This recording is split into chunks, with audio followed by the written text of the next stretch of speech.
যে হয়তো কখনো আপনি শয়তানের কাছে হেরে গেলেন, হ্যাঁ, কখনো আপনি শয়তানের ওয়াসওয়াসায়, নফসের প্ররোচনার সাথে আপনি আর পেরে উঠলেন না, হ্যাঁ, আপনার দ্বারা আবার গুনাহ হয়ে গেল।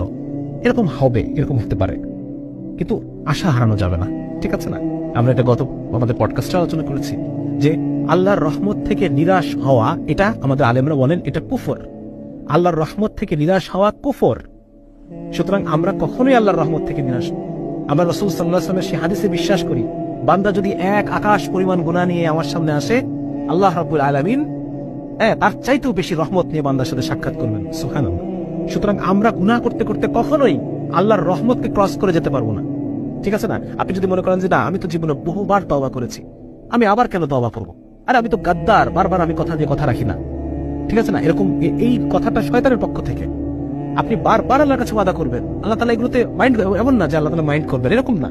বরং ব্যাপারটা এরকম যে আমি বারবার আল্লাহর কাছে তওবা করব, এবং আমার শাইখ বলেন যে তওবার অভ্যাস তৈরি করা। তওবার অভ্যাস একদম অন্তর থেকে পরিপূর্ণ তওবা, খালেস। এমন না যে আমি তওবা করলাম কিন্তু মনের মধ্যে আছে যে আমি আবার গুনাহ করব, না। বরং প্রতিবার এক কঠিন তওবা আমার অন্তর মধ্যে থেকে আসবে, তাহলে পরে আল্লাহ রাব্বুল আলামিন আমাকে প্রতিবারই মাফ করবেন।